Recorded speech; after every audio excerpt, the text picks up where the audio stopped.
एका ठिकाणावरती आहे ना, तो भक्त म्हणतो त्यावरती की देवर्षी, निदान तुमच्या या निरोपावरून हे तरी मला क्लिअर झालं की एवढे का होईना जन्म घेतल्यानंतर का होईना मला भगवंत दर्शन देणार आहे. तसा तो आकाशामधून मोरपीस लावलेला छानसा सावळासा कृष्ण जो त्याच्यापेक्षा थोडासा वयाने मोठा आहे, तो येतो ना त्याच्या समोर. बोल बोल काय झालं? तो म्हणतो, गोपाल दादा भीती वाटते रे, पलीकडे जायचंय, चल ना मी तुला घेऊन जातो. देवाला सांगू नका, भगवंताला सांगू नका की भगवंता माझी संकट किती मोठी आहेत, त्या संकटांना सांगा माझा भगवंत किती मोठा आहे. तुमची काय गत आहे याच्यासमोर? की माणसाच्या मनातली इच्छा, माणसाच्या मनातली वासना ही कशी असते माहितीये? स्प्रिंग सारखी असते. जेवढी स्प्रिंग तुम्ही जोरात दाबणार, जेवढी इच्छा तुम्ही जोरात दाबणार ना, तेवढ्या दुप्पट, तेवढ्या तिप्पट वेगाने ती वर उफाळणार. हे अर्जुना, सर्व ठिकाणी मी उपस्थित आहे. दोन प्रकारची कारणं आहेत जगाच्या उत्पत्तीला. एक आहे निमित्त कारण, दुसरं आहे उपादान कारण. त्याच्यामध्ये मी निमित्त म्हणून कसा बाहेरच्या जगाचा विस्तार बघून तो ओळखून पुढे जाणं, त्याच्यात भगवंत बघणं म्हणजे भक्तियोग आहे. आणि स्वतःचा विस्तार बघत पहावे आपणासी आपण, या नामे ज्ञान दृष्टी उपरटी कीजे. आणि कसं करायचं? आपणच आपल्याला बघायचं, असं ज्ञानेश्वर माऊली म्हणतात, रामदास स्वामी म्हणतात. स्वतःच स्वतःला बघायचं, याला ज्ञानयोग असं म्हणतात. बघा, दोन वेगवेगळ्या गोष्टी आहेत, पण त्यांचा मध्य एकच आहे, भगवंत. कृष्ण कृष्ण कृष्ण हरे हरे, हरे राम राम राम हरे हरे, हरे कृष्ण कृष्ण कृष्ण हरे हरे, हरे राम राम राम हरे हरे, हरे कृष्ण कृष्ण कृष्ण हरे हरे. पुंडलीक वरदे हरि विठ्ठल श्री ज्ञानदेव तुकाराम पंढरीनाथ भगवान की जय. माऊली ज्ञानेश्वर महाराज की जय. जगद्गुरु तुकाराम महाराज की जय. सब संतन की जय. गोपाल कृष्ण भगवान की जय. विठ्ठल विठ्ठल विठ्ठल विठ्ठल विठ्ठल विठ्ठल. वक्रतुंड महाकाय सूर्यकोटी समप्रभ, निर्विघ्नं कुरु मे देव सर्वकार्येषु सर्वदा.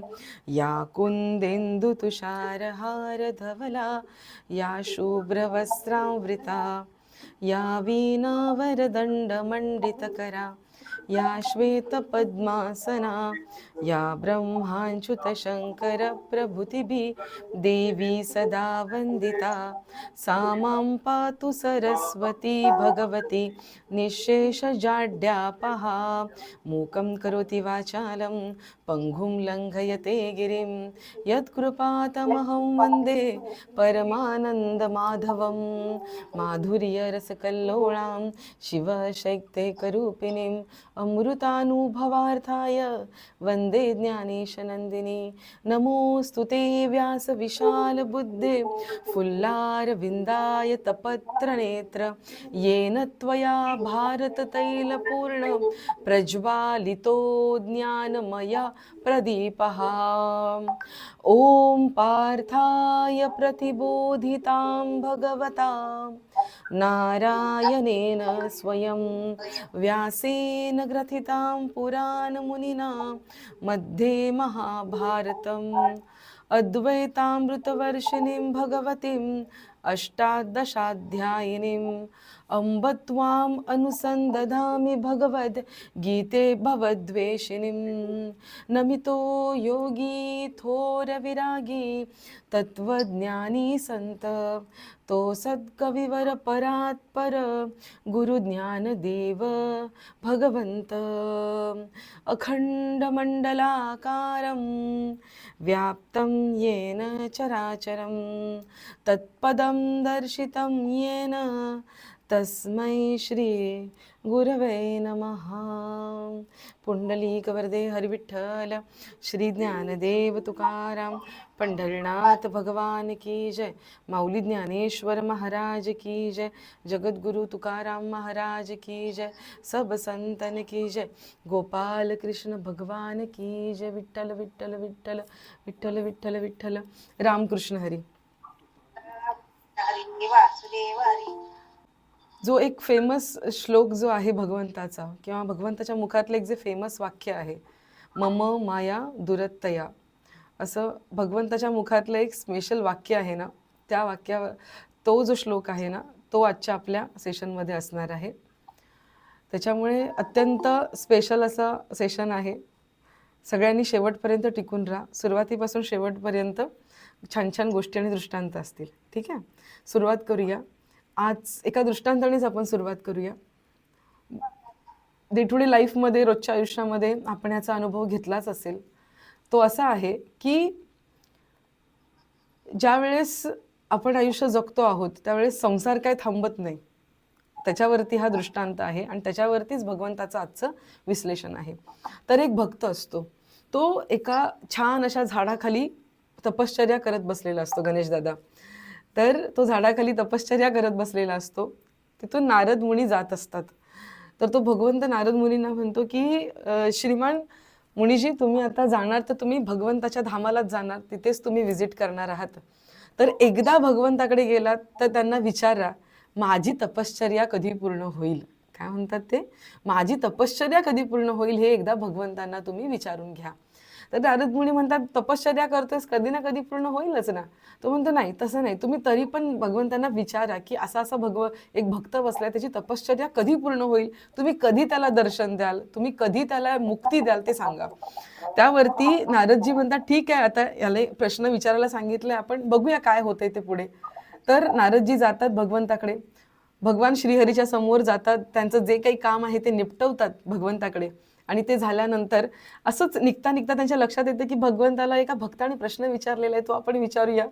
म्हणून नारद मुनी परत वळतात, दारातून असे परत वळतात आणि भगवंताकडे येतात आणि म्हणतात की भगवंता, असं असं एक गाव आहे, तिथे असं एक झाड आहे, त्या झाडाखाली एक भक्त बसलाय रे तुझा, तो विचारतोय की माझं तप कधी पूर्ण होईल, तू त्या भक्ताला कधी दर्शन देशील, असं तो विचारतोय. तर भगवंत म्हणतो की ठीक आहे, त्या भक्ताला माझा एक निरोप सांग जा की ज्या झाडाखाली तू बसलायस ना, ते झाड आहे चिंचेचं, ते झाड आहे चिंचेचं. आणि ज्या वेळेस त्या चिंचेच्या झाडाची जी पानं आहेत, जेवढी पानं आहेत, तेवढे जन्म जेव्हा तुझे पूर्ण होतील ना, त्याच्या पुढच्या जन्मात मी तुला दर्शन देणार. हे ऐकून नारद मुनी असे अवाक होतात आणि ते म्हणतात, काय बोलताय तुम्ही हे भगवंता, अगदी चिंचेचं झाड, ते पण कसलं पळसाचं नाही, वडाचं नाही, चिंचेचं झाड, आणि त्याची पानं, आणि तेवढे दिवस नाही बरं का, तेवढे तास नाही, तेवढे जन्म, ते झाल्यानंतरच्या शेवटच्या जन्मात तुम्ही त्याचा उद्धार करणार आहात, त्याला तुम्ही दर्शन देणार आहात. भगवंत म्हणतो, त्याचं अकाउंट माझ्याकडे आहे, आमच्या दोघांचं ठरलेलं आहे, तू त्याचं काही टेन्शन घेऊ नकोस, तू जा आणि माझा निरोप फक्त त्याला दे. तर नारद मुनी म्हणतात, ठीक आहे, चालेल. नारद मुनींकडे आता असा निरोप आहे की जो एवढाही काही खुश करणारा नाही आहे, म्हणून नारद मुनी हळूहळू चाललेले असतात, त्या गावातून जरा हळूहळू जातात, जेणेकरून तो जर भक्त तपश्चर्येत आहे तर हळूच मी तिथून निघून जाईल, अशा इराद्याने नारद मुनी चाललेले असतात. पण इथे भक्त नारद मुनींची वाटच बघत बसलेला असतो की कधी येतील आणि देवर्षी कधी येतील आणि मला सांगतील की काय आहे भगवंताचा निरोप, म्हणून तो भक्त वाटच बघत बसलेला असतो. तर नारद मुनींचा इरादा तिथे असफल होतो, ते त्याची नजर चुकवता त्यांना येत नाही. आणि तिथून जात असताना बरोबर तो भक्त नारद मुनींना ओळखतो, म्हणतो, देवर्षी, तुम्ही म्हटला होतात की भगवंताकडे निरोप देतो, काय म्हणाला भगवंत. त्यावेळेस नारद मुनी अतिशय उदासपणाने बोलतात, अरे काय सांगू, भगवंताने तुला निरोप दिला आहे की ह्या ज्या झाडाखाली तू बसलायस ना, तुला दुसऱ्या झाडाखाली बसता नाही का रे आलं, तुला ह्याच झाडाखाली बसायचं होतं का, तर ह्या झाडाखाली बसलायस, या झाडाची जेवढी पानं आहेत तेवढे जन्म तुला घ्यावे लागतील आणि त्याच्यानंतर तुला भगवंताचं दर्शन होणार आहे. नारद मुनी उदास असतात सांगताना. तो समोर असलेला भक्त उठतो आणि नाचायला लागतो. तो म्हणतो, काय बोलताय, असा निरोप दिलाय. त्याला असं वाटतं नारद मुनींना असं कवेत घेऊन नाचावं की काय, तो एवढा खुश होतो. नारद मुनी म्हणतात, तू नीट ऐकलं नाही का मी तुला काय म्हटलंय ते. त्यावर तो भक्त म्हणतो, मी ऐकलं ना तुमचं, बरोबर बोलताय तुम्ही, असेल ठीक आहे, चालेल ना, करेन मी तपश्चर्या तोपर्यंत. नारद मुनी म्हणतात, तू नीट ऐकून घे, तुझं डोकं बिकं ठिकाण्यावरती आहे ना. तो भक्त म्हणतो त्यावरती की देवर्षी, निदान तुमच्या या निरोपावरून हे तरी मला क्लिअर झालं की एवढे का होईना जन्म घेतल्यानंतर का होईना मला भगवंत दर्शन देणार आहे. म्हणजे कधी ना कधीतरी मला देवदर्शन देणार आहे एवढ्या जन्मानंतर. म्हणजे सायन्सच्या लँग्वेजमध्ये there is a accountability. Count करू शकतो की एवढे चिंचेची पानं सुद्धा काउंट करू शकता येतात, काही अवघड नाही. अवघड आहे पण अशक्य नाहीये ते. पण त्याच्यानंतर तरी भगवंत मला दर्शन देणार आहे. भाविक हो, आपण जो संसार करतो आहोत त्या संसारामध्ये जो आपण संसार करतो आहोत त्याच तुम्ही म्हणाल की ताई आम्ही या जन्मात सुरुवात केली हो गीतेला, पुढच्या जन्मामध्ये बघू, त्याच्या पुढच्या जन्मामध्ये बघू, आता गीतेचा पहिला श्लोक करू, पुढच्या जन्मात दुसरा श्लोक करू, कधीतरी 700 श्लोक होतील. 700 जन्म चिंतेच्या पानापेक्षा कमीच आहेत. नाही बरं का, असं नाहीये, असं नाहीये.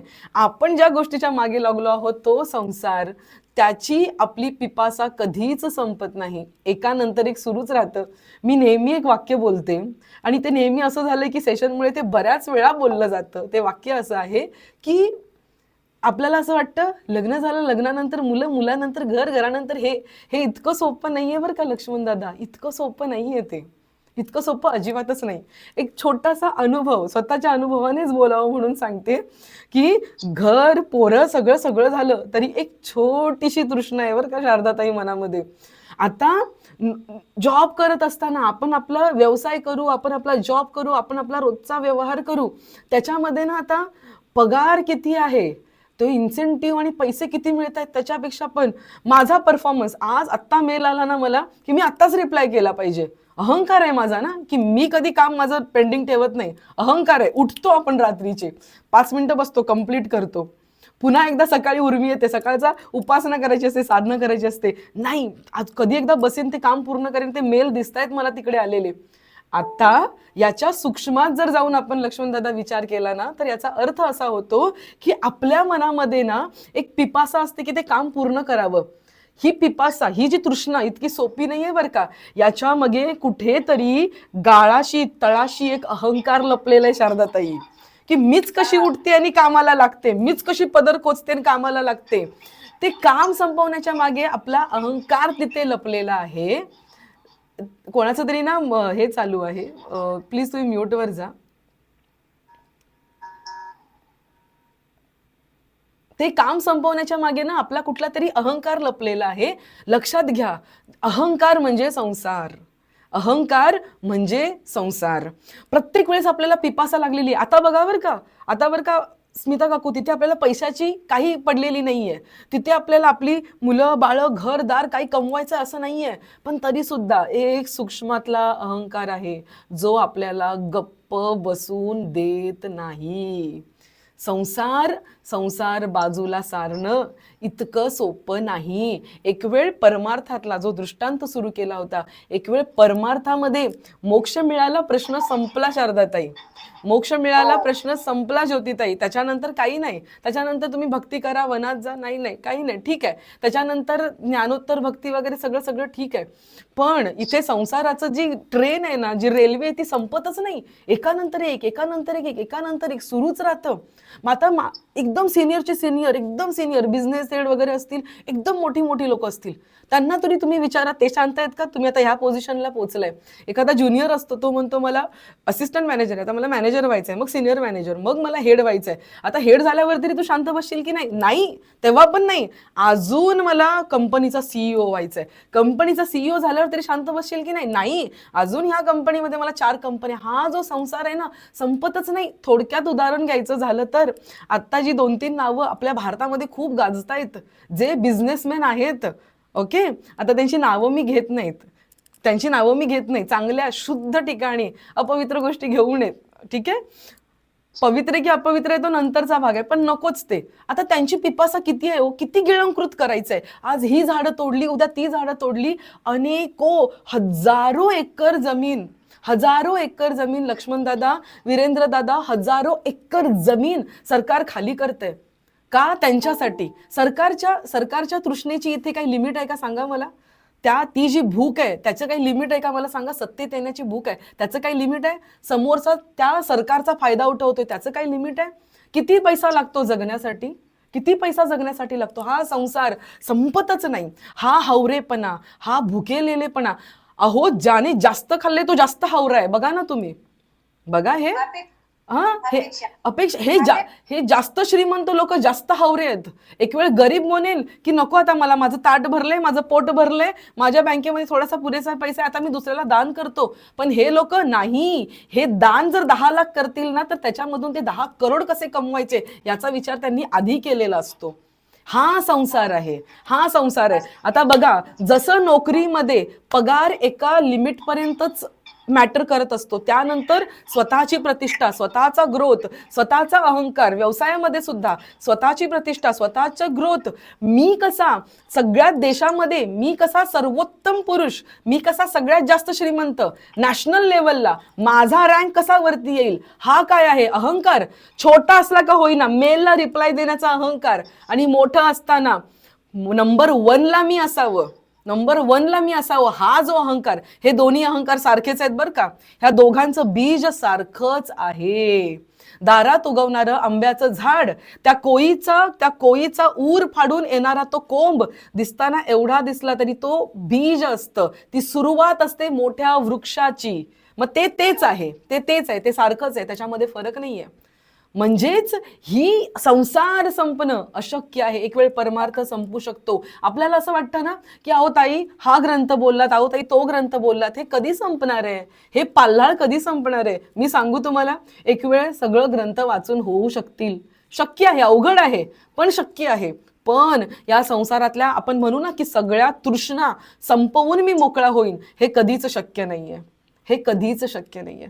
तर त्याच्यासाठी ना गणेश दादा, लक्ष्मण दादा, आदेश शेडगे दादा आज आपल्या बरोबर आहेत. एक गोष्ट लक्षात घ्या, ही गोष्ट मी स्वतः अनुभवली आहे. आणि हा जो डाऊट आहे ना मनामध्ये, हा संशय म्हणण्यापेक्षा ना एक जिज्ञासा आहे माझ्या मनामध्ये. मी एकदा देगलूरकर महाराजांच्या कीर्तनामध्ये एक दृष्टांत ऐकला होता.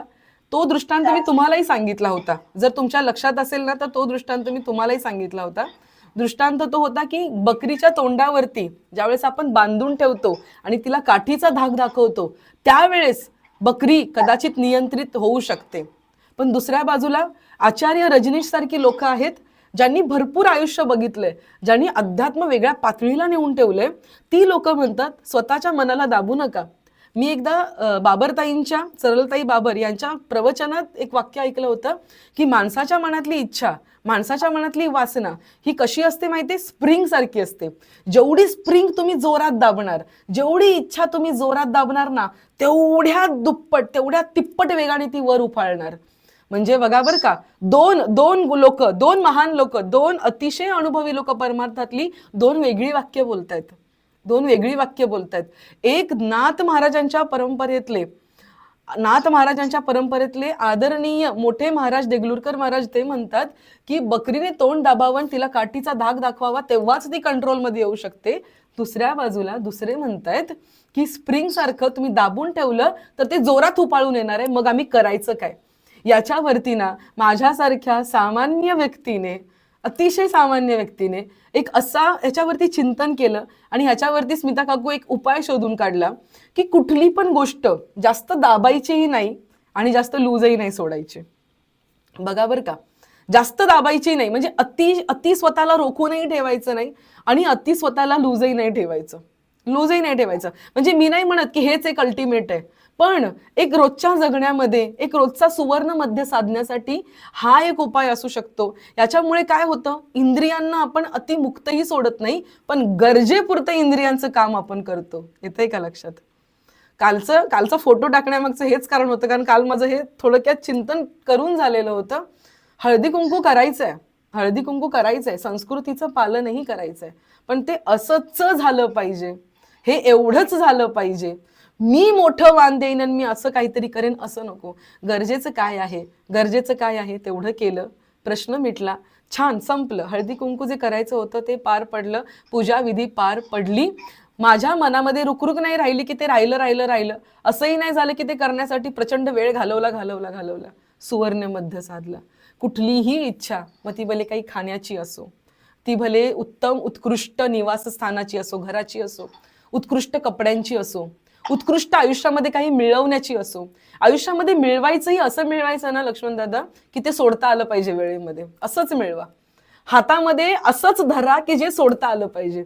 ती माकडाची गोष्ट, जो बरणीमध्ये हात घालतो चॉकलेट घेण्यासाठी, चॉकलेट घेण्यासाठी हात घालतो आणि एवढी मोठी भरतो की ती मूठ त्या बरणीच्या तोंडापेक्षा मोठी होती, आता बाहेर निघत नाही. म्हणून तेवढंच पकडा जे पकडून आपण त्या बरणीतून हात बाहेर काढू शकू. संसारामध्ये काही पकडायचं नाही असं नाही का, सगळंच सोडायचं असं आहे का, नाही. तेवढंच धरा जे धरल्यानंतर योग्य वेळ आल्यावरती ते सोडता येईल. हा सुवर्ण मध्य त्याच्यामधून आपल्याला साधता येतो. आजच्या श्लोकामध्ये भगवंत म्हणतायत की हे अर्जुना सर्व ठिकाणी मी उपस्थित आहे. 2 प्रकारची कारणं आहेत जगाच्या उत्पत्तीला. एक आहे निमित्त कारण, दुसरं आहे उपादान कारण. त्याच्यामध्ये मी निमित्त म्हणून कसा सगळ्या ठिकाणी सगळेजण माझ्यात आहेत, पण मी कसा सगळ्यामध्ये नाहीये, हे भगवंत आपल्याला आजच्या श्लोकामध्ये समजावून सांगतोय. आणि शेवटचे 2 श्लोक आहेत त्याच्यामध्ये भगवंत म्हणतोय की म्हणून अर्जुना, जर तुला माझ्यामध्ये सम्मिलित व्हायचं असेल ना, तर माझीच माया तुला बाजूला करावी लागेल. माया कोण आहे? माझीच आहे, तीच तुला बाजूला करावी लागेल, मग तुला मी दिसेल, असं भगवंत सांगतोय. आपण श्लोकांना हात घालूया. आज ज्ञानेश्वरी यासाठी सांगितली की अतिशय उत्कृष्ट पद्धतीने, म्हणजे जेव्हा तुम्ही श्लोक वाचाल ना, तुम्हाला कळणारही नाही की हे काय आहे, याच्यावरती चिंतन काय करायचं, याचा अर्थ कसा लावावा हेही कळणार नाही आपल्याला. पण ज्यावेळेस आपण ज्ञानेश्वर महाराजांच्या ओव्या वाचतो, त्यानंतर सगळं आकाश जसं ढग असावे, निघून जावे, तसं सगळं चिंतन आपल्या समोर पूर्णपणे क्लिअर व्हायला लागतं. म्हणून ज्ञानेश्वर माऊलींच्या ओव्या आज आपण बघायचेत. या आपण श्लोकाकडे येऊया. आजचा श्लोक क्रमांक 12. सगळ्यांनी माझ्याबरोबर जुडून राहा. पूर्वी आपण कसं करतोय माहितीये, सुरुवातीला आपण असं तरी बोलायचो की हा पिवळा रंग आहे, हा हिरवा रंग आहे, हा लाल रंग आहे. आता आपण बघायला लागलोय पिवळ्या आणि हिरव्याच्या मध्ये किती किती शेड्स आहेत. तसं अध्यात्माच्या या विचारांमधल्या शेड्स आपण आयडेंटिफाय करायला लागलोय. अतिशय सूक्ष्म लेवलला आपण चाललोय. त्यामुळे ग्रंथ न घेण्याची कंजूसी करू नका. एका वेळेस जर तुम्ही मोठ्या मोठ्या कॅफेटेरियामध्ये गेला तर एका कॉफीच्या किमतीपेक्षा कमी किमतीचा तो ग्रंथ आहे, बरं का. एका कॉफीची किंमत सुद्धा त्याच्यापेक्षा जास्त आहे. भारतामधली, परदेशातली पण नाही बोलत आहे मी, भारतामधली. इतका तो स्वस्त ग्रंथ आहे. जर नसेल तर तुम्ही घ्या तो. आणि जर घरामध्ये घेता येत नसेल तर इंटरनेटवरती अवेलेबल आहे.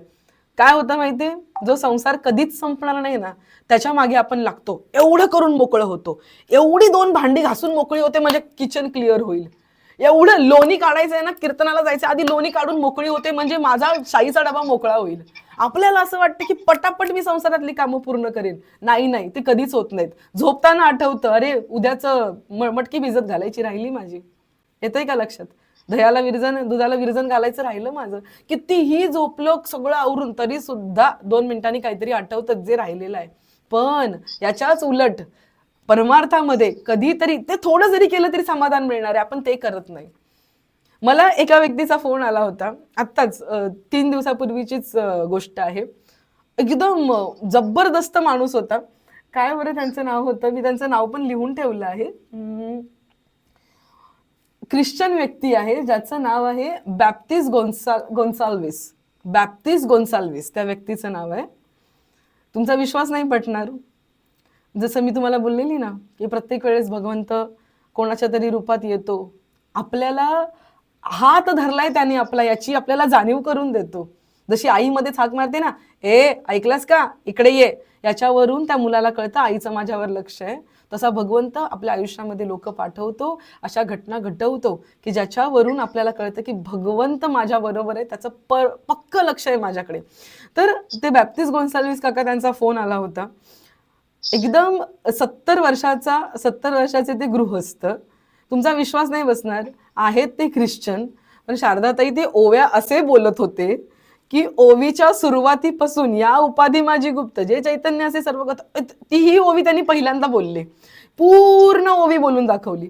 अभंग जरी बोलून दाखवला ना त्यांनी, तो पूर्ण बोलून दाखवला. म्हणजे पहिल्या चरणापासून 4थ्या चरणापर्यंत एका ख्रिश्चन व्यक्तीचे एवढे अभंग आणि एवढ्या ओव्या पाठ होत्या. त्यांना ज्ञानेश्वरी हवी यासाठी त्यांनी फोन केला होता. ख्रिश्चन व्यक्ती त्यांना सुद्धा ज्ञानेश्वरीची भुरळच अशी आहे, पण मराठी लोकांना मात्र ज्ञानेश्वरीचं काही पडलेलं नाही असं मला वाटतं.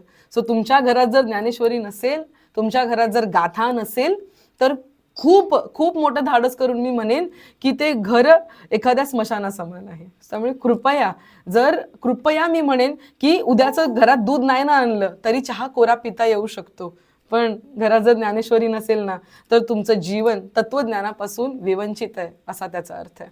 आणि असं तत्वज्ञान जे तुम्हाला जगण्यासाठीच नाही तर मरावं कसं हेही सांगतं, हे ते तत्वज्ञान आहे. आणि हे जे गोन्साल्विस काका होते त्यांचं विशेष असं होतं, वीरेंद्र दादा, त्यांचं विशेष असं होतं की ती व्यक्ती स्वामी स्वरूपानंदांना भेटली होती, ती व्यक्ती बाबा बेलसरे यांना भेटली होती. एवढंच नाही तर बाबा बेलसरे यांनी त्यांच्या डोक्यावर हात ठेवून त्यांना सांगितलं होतं की बाळा तुला एवढी आवड आहे ना, तेव्हा ते तरुण होते, की बाबा तुला एवढी आवड आहे ना तर तू रोज ज्ञानेश्वरी वाच, रोज नामस्मरण कर, तू बघ तुला चांगला अनुभव येईल. एवढंच नाही, ते स्वामी स्वरूपानंदांचे शिष्य अमलानंद यांना सुद्धा भेटले होते. त्यांनी छानशी गोष्टही मला सांगितली. ते म्हणले ताई अमलानंदांना अशा प्रकारे गुरूंची दीक्षा मिळाली ना की तो एक चमत्कार आहे असा त्याचा अर्थ आहे. अमलानंद गृहस्थाश्रमीचं त्यांचं नाव वेगळं होतं, पण ते देवाच्या शोधात होते, गुरुच्या शोधात होते. कळत होतं की संसारामध्ये सुद्धा राहून परमार्थ करणं गरजेचं आहे. यासाठी ते पंढरपूरला जायचे, आळंदी, अनेको काशीला गेले, हरिद्वारला गेले, सगळ्या ठिकाणी जाऊन आले, पण गुरूंची भेट होत नव्हती. म्हणून एकदा ते त्यांच्या गावी, कारण ही गोष्ट माझ्याबरोबर गेल्या आठवड्यात झाली म्हणून मी ती थोडक्यात अशी लिहून घेतलेली होती. ते आता मला वाचायला नाही मिळालं, पण आता तुमच्याशी बोलताना मला ते आठवलं म्हणून सांगते. पेनला त्यांचा वाडा आहे, पेनला त्यांचा वाडा आहे. तिथे ते पत्नीबरोबर गेले होते आता निवांत होण्यासाठी थोडं. तिथे शांतपणे बाहेर ओट्यावर ओसरीवर बसलेले असताना एक व्यक्ती त्यांच्या जवळ येते आणि त्यांच्या हातामध्ये एक चिठ्ठी देते. व्यक्ती अनोळखी त्यांच्या हातामध्ये चिठ्ठी देते आणि त्यांना सांगते की तुम्ही ज्याच्या शोधात आहात ना ती गोष्ट या चिठ्ठीमध्ये आहे. कोणाला? त्या गृहस्थाला. आणि ते गृहस्थ म्हणजे अमलानंद स्वामी पूर्वाश्रमीचे, ते उघडतात ती चिठ्ठी आणि त्याच्यामध्ये लिहिलेलं असतं की ज्या गुरूंच्या तू शोधात आहेस ते गुरु पावसला आहेत, जा आणि त्यांची भेट घे, असं त्या चिठ्ठीमध्ये लिहिलेलं असतं. अनोळखी व्यक्तीने आणून चिठ्ठी दिली, त्यांनी ती वाचली, अंगावर शहारे आले. आता वाटलं की ही देवाची काहीतरी योजना आहे, ही गुरुकृपा आहे, आणि ते आता निघाले. आता तिथून पावसला येण्यासाठी आत्तासारख्या गाड्या नव्हत्या. तिथून तिकडे जाण्यासाठी त्यांना बोटीत बसून जाण्याची गरज होती. कसं जायचं ते माहिती नव्हतं. कसा तरी वेध काढतात, बोटीने जायचंय ते कळतं, तिथे जाऊन पोहोचतात. तर तिथे पोहोचल्यानंतर कसं पुढे जायचं हे माहिती नसतं. तिथे एक बोट येते त्यांना नेण्यासाठी, पावसला नेण्यासाठी. ते आणि त्यांची पत्नी बोटीत बसतात आणि तिथला नावाडी त्यांना विचारतो की तुला कुठे जायचं आहे. ते सांगतात की मला स्वामी स्वरूपानंदांकडे जायचं आहे. तो नावाडी बोटीने नेऊन त्यांना तिथे सोडतो आणि स्वामी अमलानंद म्हणजे हे गृहस्थ आहेत, ते पुढे जाऊन स्वामी अमलानंद जे झाले, ते अमलानंद तिथे पोहोचतात. तिथे पोहोचल्यानंतर ते स्वामींचं दर्शन घेतात. भाविक हो, तुमचा विश्वास नाही पटणार, जेव्हा ते स्वामींना बघतात तेव्हा त्यांना ते कळतं की बोटीत जी व्यक्ती घ्यायला आलेली असते ती स्वामी स्वरूपानंद होती. हा असा चमत्कार आहे की जी व्यक्ती घ्यायला आलेली होती, बघा चमत्कार कसं, ते घ्यायला आले आणि तिथे उतरून स्वामींचं दर्शनाला गेले तर पुन्हा समोर स्वामी होते. येतंय का लक्षात? येतंय का? आणि हे कधी झालं लपवणार नाही, अजिबात लपवणार नाही. ज्या वेळेस असे म्हणजे माझ्याबरोबर हा फोन आला आणि हे सगळं त्यांनी मला सांगितलं. काय कारण होतं हे सांगण्याचं? आणि फक्त फोन केला होता, काही नाही, काय कुठेतरी युट्यूबला बघितलं त्यांनी फोन केला. अतिशय सकाळपासून मी व्यग्र होते आणि कुठेतरी वाटत होतं अशी ओढ लागलेली, म्हणजे जणू काही असं मला ओढतंय की मला नाही, मला चिंतन करायचंय, मला वाचन करायचं, मला वेळच नाही मिळत आहे, दिवस सुट्टीच आहे तरी सुद्धा मला ऑफिसचं काम आहे.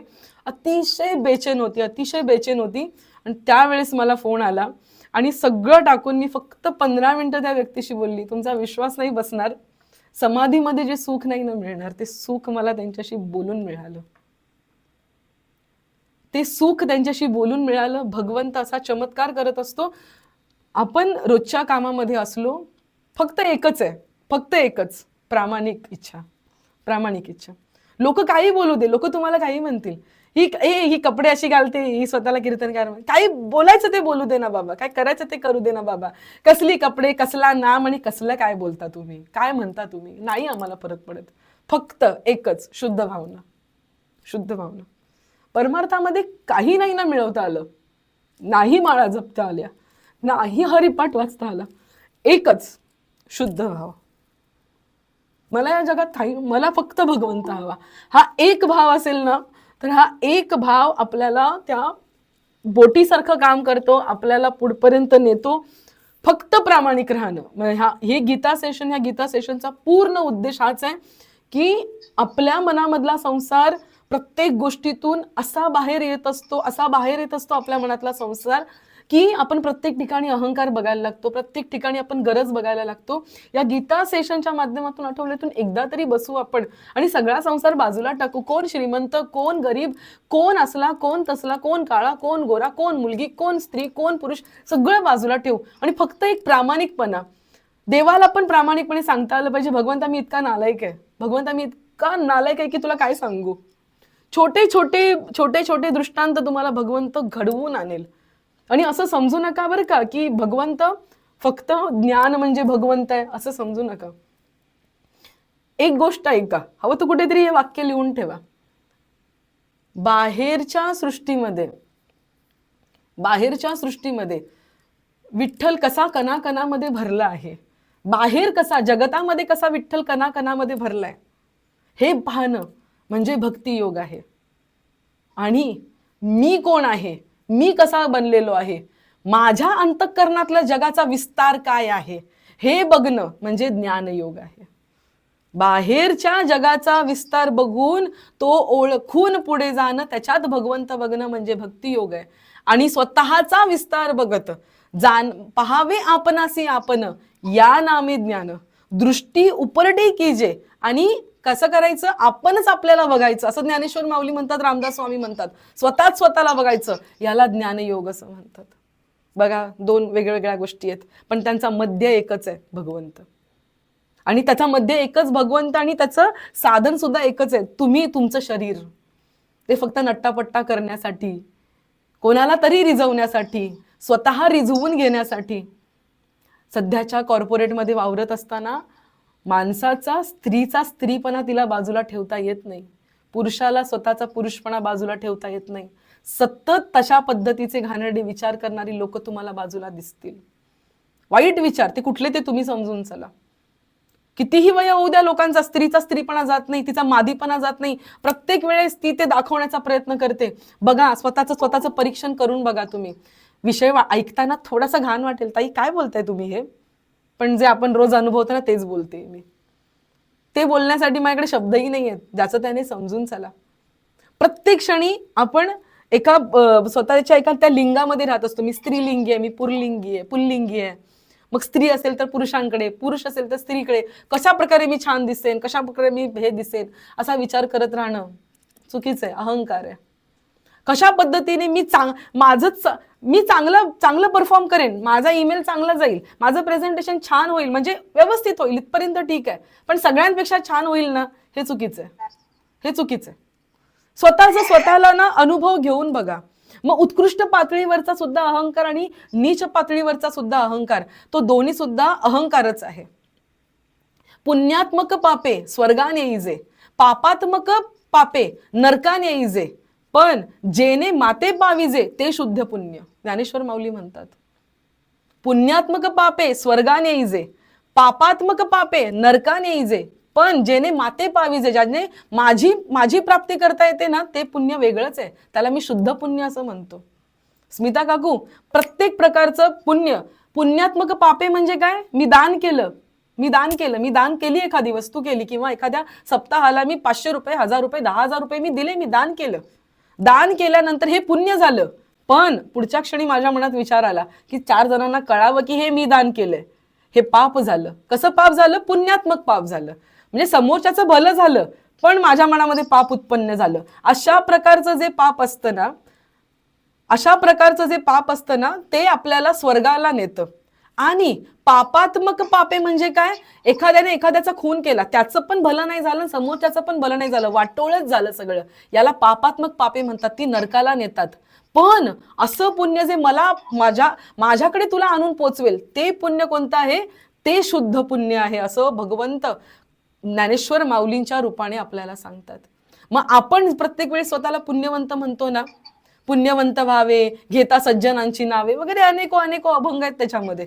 स्वतःला पुण्यवान म्हणत असताना ना, चाळून बघा एकदा, स्वतःला पडताळून बघा एकदा, स्वतःच्या विवेकाच्या चाळणीतून प्रत्येक कृती बाहेर येऊ द्या आणि मग बघा खरंच माझं शुद्ध पुण्य आहे का, माझा स्वार्थ नाही ना, माझा अहंकार तर नाही ना, समोरच्याचं वाईट तर नाही ना, मग ते शुद्ध पुण्य आहे. मग ते शुद्ध पुण्य कुठून होऊ शकतं?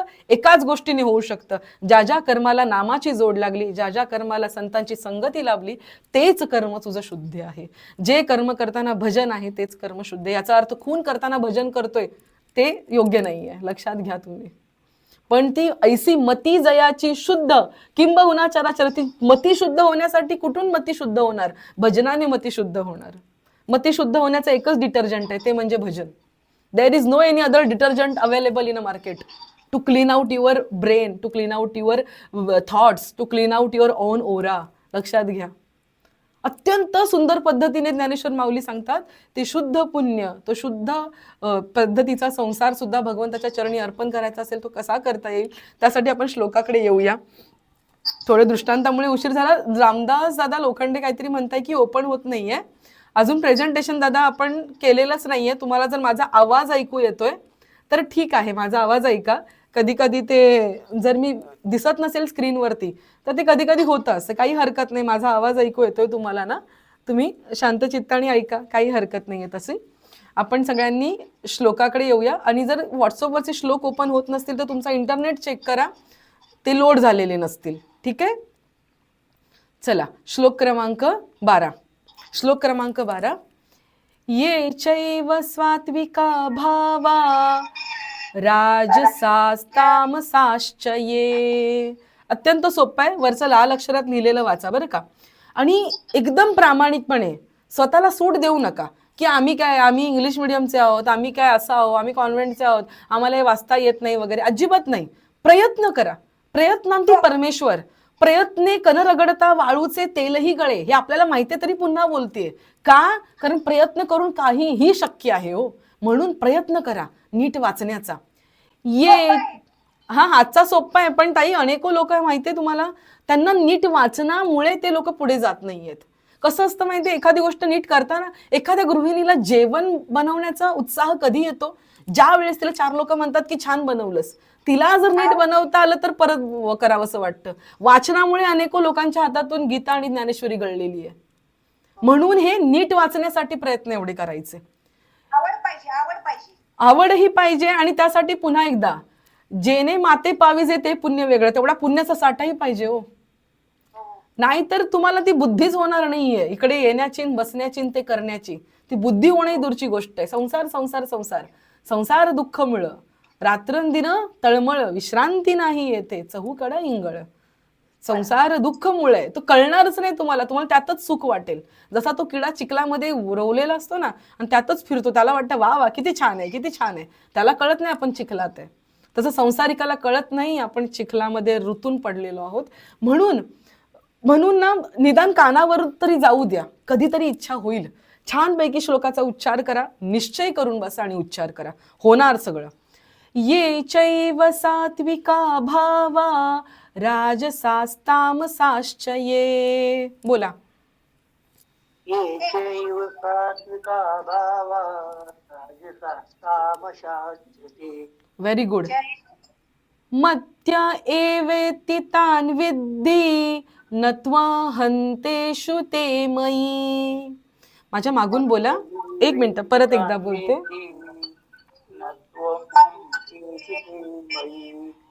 Very good. पुन्हा एकदा बोलूया. मत्त एवेति तान् विद्धी नत्वा हन्तेषु ते मयी.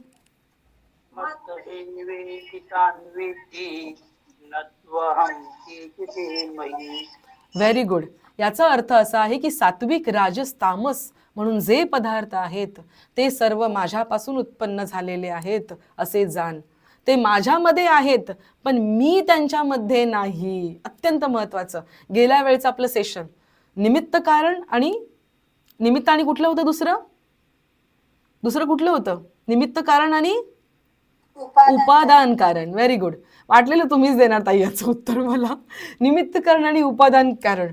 त्याच्यामध्ये भगवंत म्हणतोय की सगळ्यामध्ये माझ्यामध्ये सगळे आहेत पण मी कोणामध्ये नाही. हे वाक्य थोडं कॉन्ट्रोवर्शियल वाटू शकतं, थोडं कन्फ्युजिंग. कॉन्ट्रोवर्शियल नाही म्हणताना कन्फ्युजिंग वाटू शकतं. याच्यावरती ज्ञानेश्वर माऊलींच्या ओव्या छान आहेत, ते आपण घेऊ. आधी श्लोक बोलूया. श्लोक क्रमांक 13. त्रिभीर गुण रे ग वरचा रफार बोलण्यासाठी ते मी उघडं करून असं लिहिलंय, संधी विग्रह करून लिहिलेलं आहे सोपं करण्यासाठी. ठीक आहे. त्रिभिर्गुण मयर भावै रेभी सर्वमिदै जगत. ठीक आहे. त्रिभिर्गुणमयैर्भावैः रेभिः सर्वमिदं जगत्. सर्वमिदै जगत. द वरती जो हे आहे अनुस्वार आहे त्याचा उच्चार सर्वमिदै जगत नाकातून बोलायचा आहे. सर्वमिदै जगत. अजून एकदा घेऊया. त्रिभिर्गुणमयैर्भावैरेभिः सर्वमिदै जगत. त्रिभिर्गुणमयैर्भावैरेभिः सर्वमिदं जगत्. मोहितन्नाभिजानाति मायेभ्य परमव्ययम्. मोहितं नाभिजानाति मायेभ्यं परमं व्ययम्. Very good. या 3 सत्व रज तम गुणमय भावांनी त्रिगुणात्मक मायेने मोह पडलेले हे सर्व जग या गुणांहून वेगळा व विकाररहित अशा मला जाणत नाहीत. भगवंत कसा आहे? निर्गुण आहे, निराकार आहे. आपल्याला हे बोलायची सवय झालेली आहे. भगवंत कसा आहे? निर्गुण आहे, निराकार आहे. निर्गुण म्हणजे काय? 3 गुण आहेत, सत्व रज तम. तो 3ही गुणांच्या पलीकडचा आहे म्हणून तो निर्गुण आहे. निराकार आहे, कुठल्याही आकारात त्याला बसवता येत नाही म्हणून तो निराकार आहे. आनंद स्वरूप आहे असा तो भगवंत. आनंद स्वरूप आहे असा भगवंत तो मी विकार रहित आहे, मी गुणांहून वेगळा आहे. हे सगळे माझे भक्त या विकारांमध्ये, आकारामध्ये, या गुणामध्ये अडकलेले असतात, जी माझी माया आहे. म्हणून ते मला कधीच जाणत नाहीत. मला कधीच जाणत नाहीत. एक गोष्ट लक्षात घ्या. साखर कशी आहे? गोड आहे. हे कधी कळतं? जेव्हा आपण साखर खातो. ठीक आहे. साखर चव घेतो. साखर जेव्हा खातो तेव्हा ती आपला भाग बनते, त्यावेळेस आपल्याला तिचा अनुभव होतो. मोठं वाक्य बोलते मी. साखर खातो, पदार्थ खातो, तो आपला भाग बनतो किंवा आपण त्याचा भाग बनतो. दोन्ही एकच गोष्ट आहे. त्यावेळेस आपण त्याला जाणून घेतो. ज्या वेळेस आपण भगवंतासारखे होणार, गुणरहित आणि विकाररहित, मग ते कसं होणार? ही दशा, मनोदशा साध्य ज्या वेळेस होणार, निर्विचार, निराकार, निर्गुण, हे ज्या वेळेस आपण विचारांनी होणार, जेव्हा आपण तसे होणार त्यावेळेस आपण त्याला जाणून घेणार. आणि ज्या वेळेस आपण त्याला त्या स्थितीत जाणार त्यावेळेस आपण त्याला जाणले की नाही हेही कळणार नाही, अशी ती स्थिती आहे. म्हणून म्हणतात ना, ज्यांनी भगवंताला बघितलं तो भगवंत कसा आहे हे सांगण्यासाठी परत येतच नाहीत. ते त्यांच्याकडे शब्दच नसतात. कसा आहे भगवंत? काय सांगणार? मग मीरा नाचायला लागते. मग संत तुकाराम महाराज छान अभंग गायला लागतात. संत तुकाराम महाराज मग त्या चिमणीमध्ये सुद्धा भगवंत बघायला लागतात. ही सगळी काय आहे? भगवंत कसा आहे हे सांगण्याची ही तळमळ नाही आहे, हे अभिव्यक्ती आहे. जसं वाफा यायला लागल्या, टोप ठेवलेला आहे त्याच्यामध्ये दूध ठेवलेलं आहे, ते वाफा यायला लागले म्हणजे दूध उकळलंय.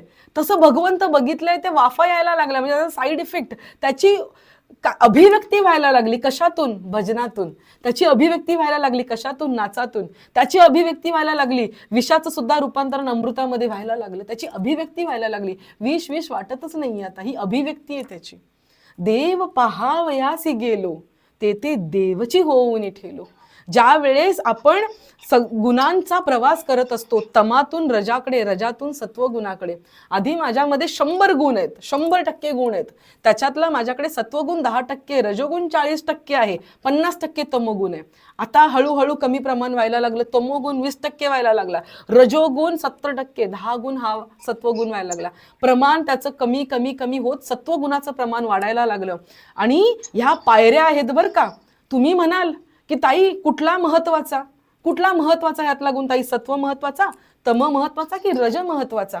मला सांगा, तुम्हाला पहिल्या ग्राउंड फ्लोअरवरून पहिल्या मजल्यावर जायचंय, कुठली पायरी महत्वाची हो? पहिली पण तितकीच महत्वाची, दुसरी पण तितकीच महत्वाची, आणि 10वी पण तितकीच महत्वाची. अगदी त्याप्रमाणे या गुणमयातून आपल्याला निर्गुणाचा प्रवास करायचा आहे. या सगुणाकडून आपल्याला निर्गुणाचा प्रवास करायचा आहे. या विकारातून आपल्याला निर्विकार व्हायचं आहे. विकार आहेत ना, गीता सेशन गोष्ट सांगावी लागते का? कारण तो छोटासा इंटरेस्टिंग विषय करण्यासाठी विकार लावतो ना आपण त्याला, तो लावून आपण साध्य काय करायचंय? निर्विकार साध्य करायचंय. आपण गोष्ट ऐकताना छान वाटते, दृष्टांत ऐकताना छान वाटतो. का बरं? कारण तो आपल्याच सारख्या प्राण्यांचा बनलेला असतो. मग कुत्रा, मांजर, गाढव, माणूस या प्राण्यांचा बनलेला असतो. तो विकाराने युक्त आहे, पण तो निर्विकाराकडे निर्देश करतो आहे, निर्विकाराकडे निर्देश करतोय. त्या पाटीवर लिहिलेलं असतं शौचालयाकडे, त्या पाटीवरती शौचालय नसतं, पण ते निर्देश करत असतं शौचालयाकडे. तसं हे निर्देश करत असतं निर्विकाराकडे. त्या विकारामध्ये निर्विकार नाही, पण ते निर्देश करते निर्विकाराकडे. सो भगवंत म्हणतोय हे सगळं जगत मला बघू शकतं, पण मध्ये काय येत आहेत? हे गुण आणि विकार मध्ये येत आहेत. ती माझीच माया आहे, त्यांनी मी झाकला गेलेलो आहे. त्यानंतर या ओव्या मी घेते. श्लोक क्रमांक 14. दैवी हेषा गुणमयी मम माया दुरत्यया. हेषाचा षटकोनातला जीभ वरती जाऊ द्या, टाळोकडे. ठीक आहे.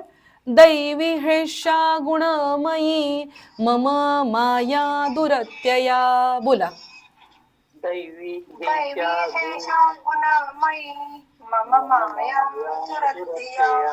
मामेव ये प्रपद्यन्ते तरन्ति ते. बोला.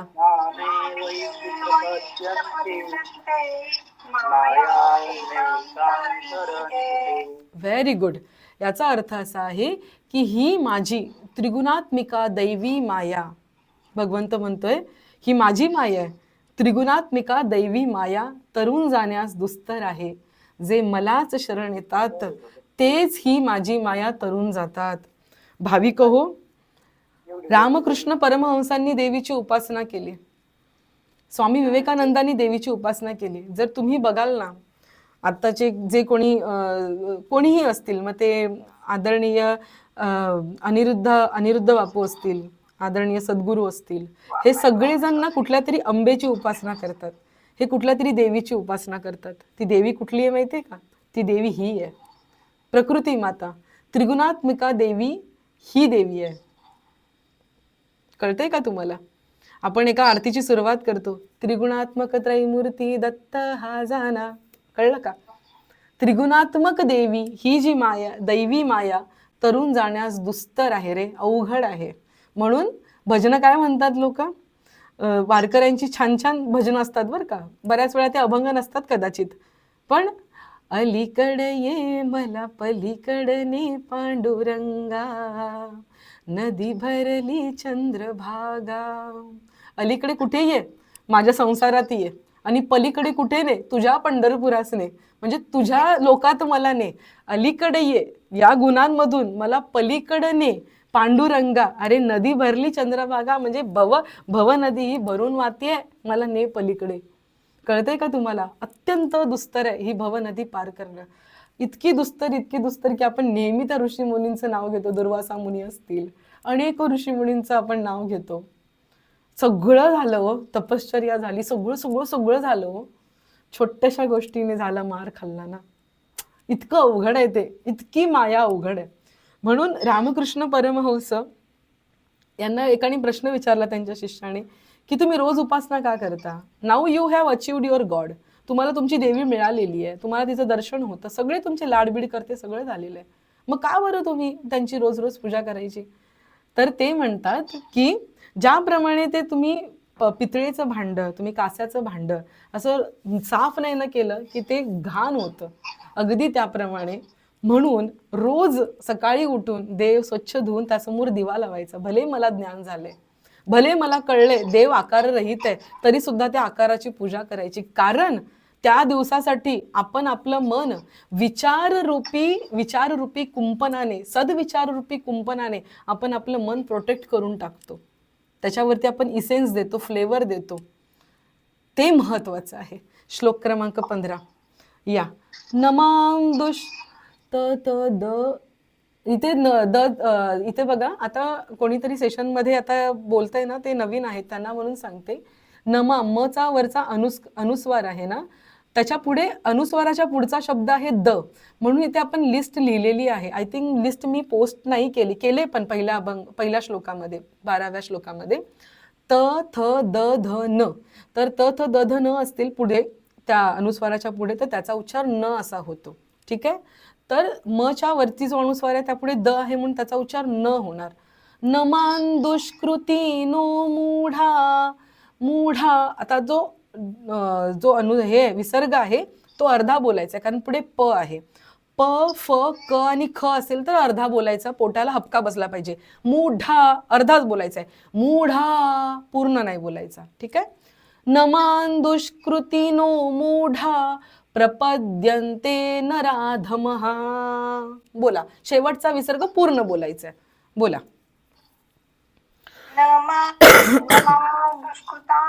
दुष्कृतिनो मूढा प्रपद्यन्ते नराधमः. Very good. मायया परुत रू हृदयातला परुत ज्ञाना, मायया परुत ज्ञाना आसुरं भावमाश्रितः. पुन्हा एकदा बोलते. मायया परुत ज्ञाना आसुरं भावमाश्रितः.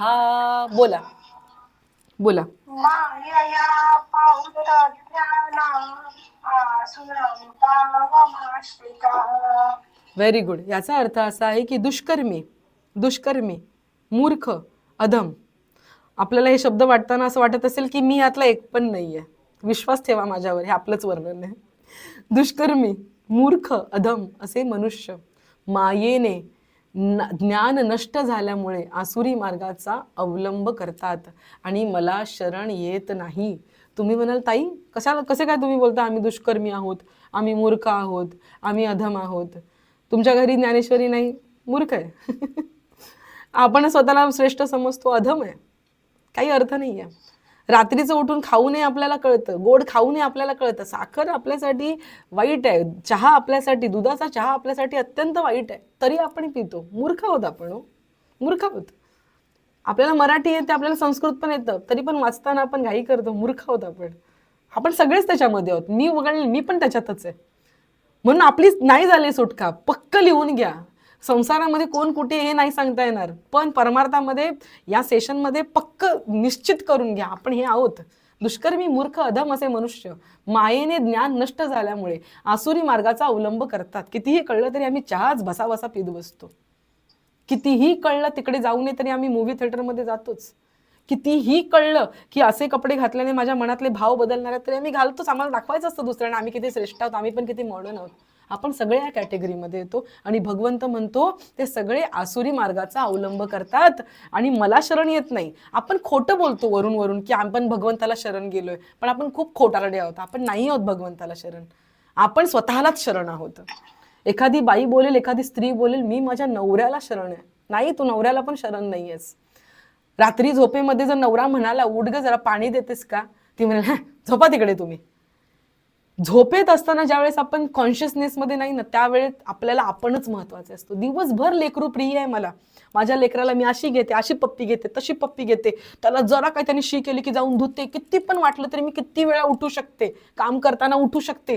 पण जर मी झोपेत असेल आणि ते लेकरू म्हणलं मम्मा भूक लागली तर मी म्हणते गपरे, नंतर उठून भले मी त्याला काहीतरी खायला देईन, पण पहिला इन्स्टंट रिस्पॉन्स माझा असतो ही गपरे काय उठला, म्हणजे चिडणं ही स्वतःला प्रोटेक्ट करण्याची भावना आहे, स्वतःची स्थिती प्रोटेक्ट करण्याची भावना आहे. म्हणजे आपण आपल्यालाच शरण झालेले असतो, आपण आपल्यालाच शरण झालेले असतो. एक दिवस काय झालं, कदाचित हा दृष्टांत आपण G3 सेशनमध्ये घेतलाही असेल तरी सुद्धा सांगेन. एक दिवस स्वामी विवेकानंदांनी ठरवलं रामकृष्ण परमहंसांची परीक्षा घ्यायची. बघा बरं का, रामकृष्ण परमहंस झोपलेले होते, निद्रित अवस्थेत होते. त्यांचा हात असा होता, कसा होता, असा होता, असा हात. तर स्वामी विवेकानंदांनी ठरवलं की परीक्षा घेऊया आपण यांची. म्हणून त्यांनी त्यांच्या हातामध्ये असं एक नाणं, छान असं नाणं, मोठं भरघोस नाणं घेतलं आणि ठेवलं. जर आपण असतो ना तर आपण पटकन असं केलं असतं, असं असं. रामकृष्ण परमहंसांनी काय केलं, त्यांनी नाणं ठेवलं आणि त्यांनी हात असा केला, असं ठेवलं ते त्यांनी हात असा केला. स्वप्नात सुद्धा पैशाची आणि नाण्यांची आपल्याला जाग असू शकते, एवढे आपण हावरे आहोत, एवढे आपण मायेने वेष्टित आहोत. आणि हे संत स्वप्नात सुद्धा भगवंताला विसरत नाहीत, म्हणून ते संत आहेत.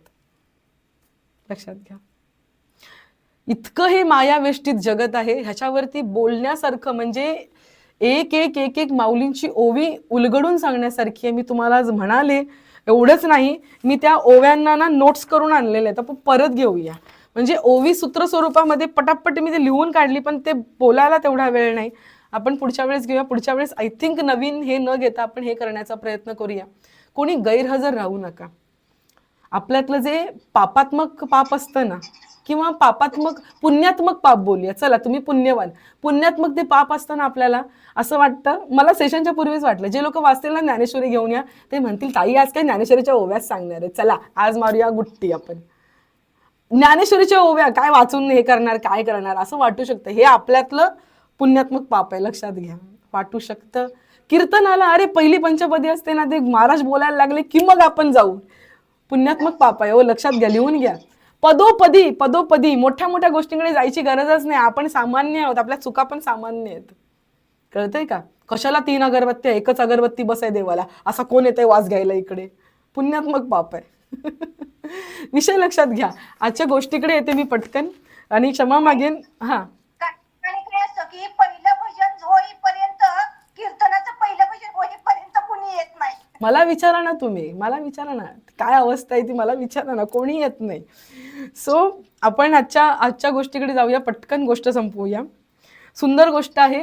एक असतो छोटासा मुलगा आणि गरीब असतो बिचारा, वडील नसतात, आई एकटीच असते, एकट्या लेकराचा सांभाळ आई करत असते. हो, तर त्याला कसं बस खूप मेहनतीने दुसऱ्यांच्या घरची भांडी घासायची, काहीतरी शेतातलं लाकूड बिकूड जळण आणून द्यायचं, असं करत ती तिचा आणि त्या मुलाचा उदरनिर्वाह करत असते. खूप मेहनतीने त्याला ती शाळेत घालते. पण मुद्दा असा असतो की शाळा जी असते ना, ती अशी नदी पार करून त्या नदीच्या पलीकडे शाळा असते.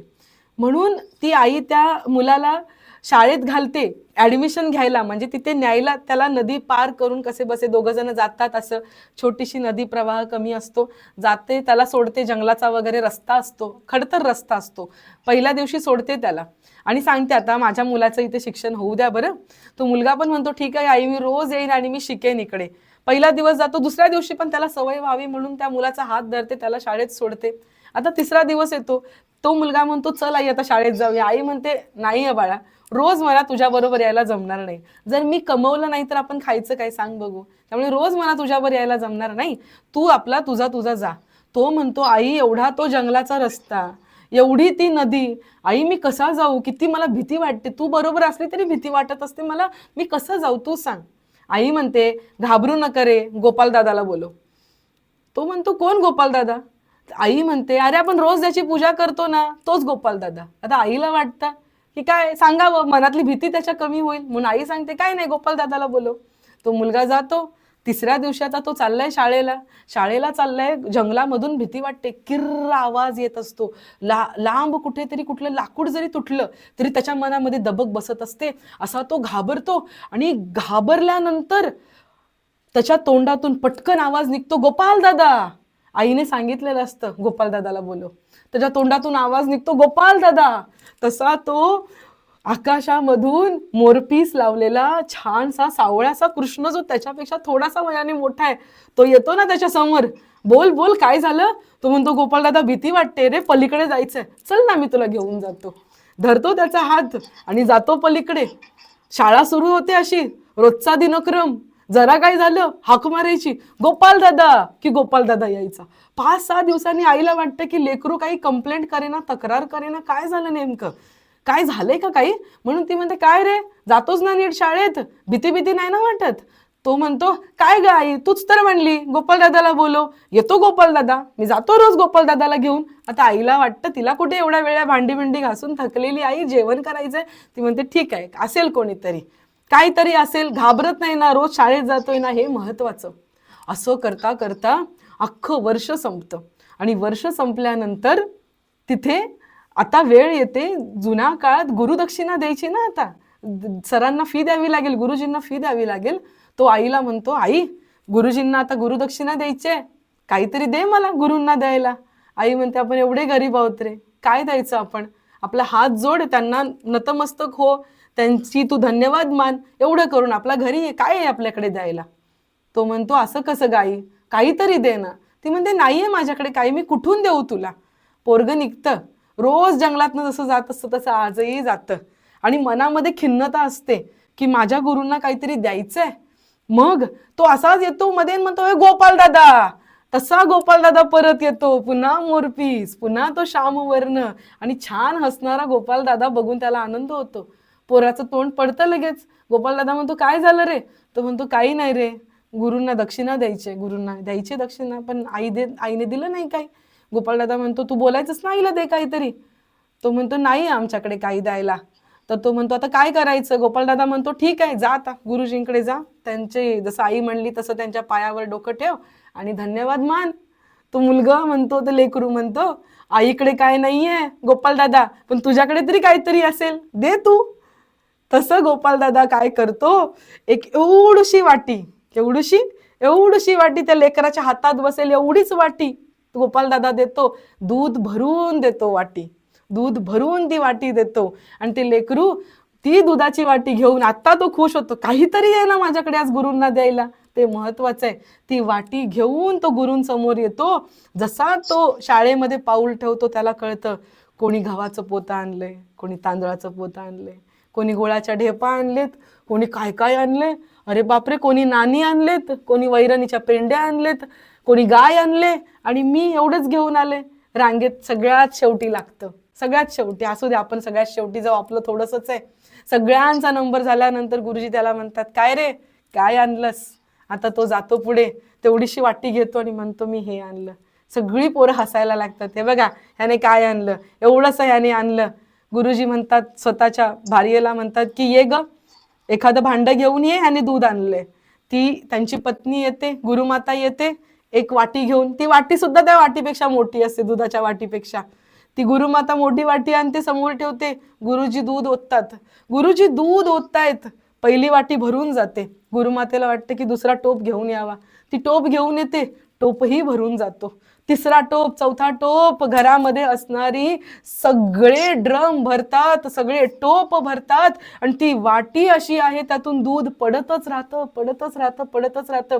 जी पोरं त्याला हसत होती ती पोरं दुधामध्ये पोहायला लागतात. दूध पितात तरी त्यांचं दूध संपत नाही, पोट भरतं तरी दूध संपत नाही, एवढं दूध. शेवटी सगळे त्याच्याकडे संशयाने बघायला लागतात की कुठली भुताटकी केली का काय, कुठून आणली ही वाटी, कुठली वाटी आणली ही सांग. पोरग थरथर कापायला लागतं.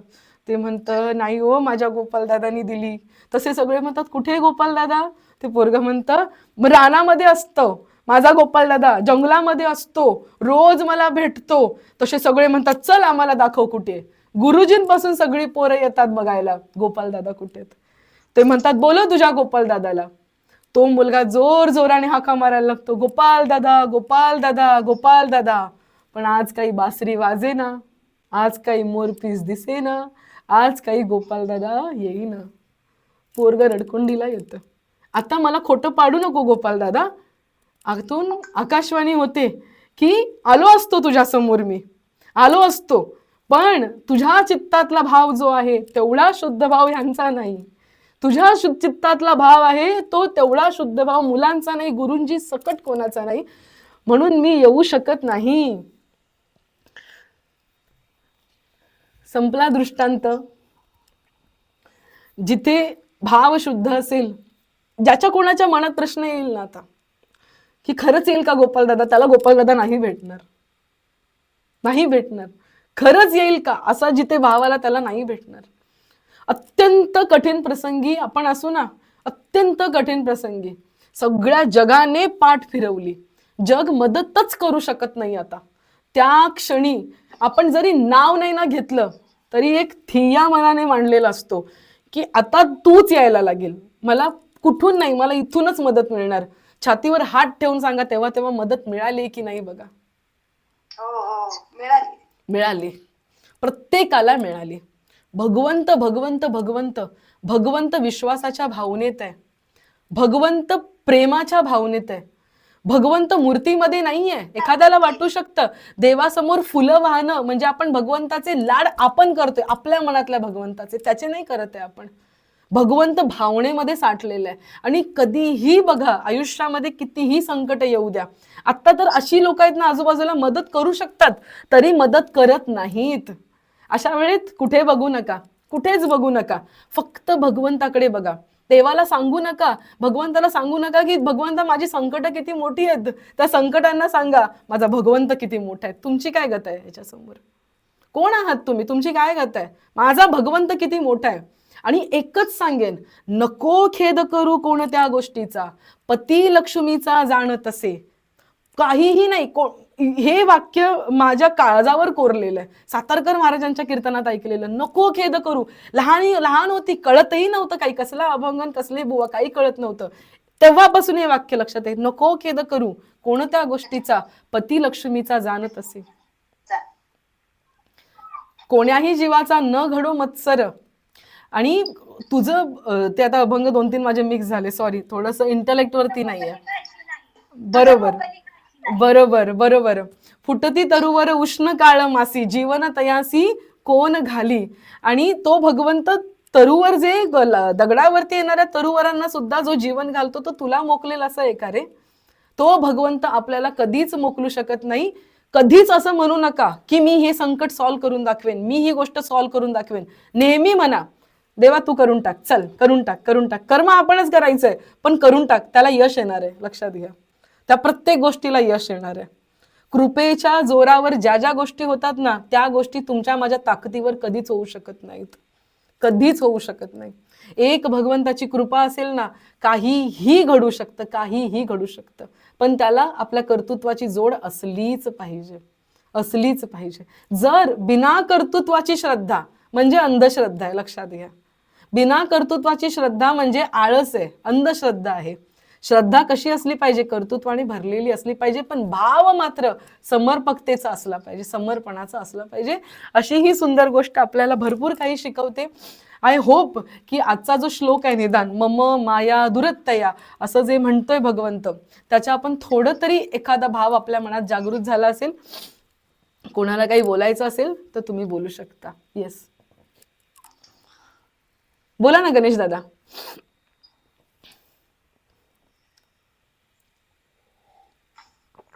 बोलायचंय गणेश दादा? नाही. बर बर. कोणाला काही बोलायचंय? ज्योतिताई, अर्चनाताई कोणी आले नाही आहेत का? अच्छा, आहेत आहेत.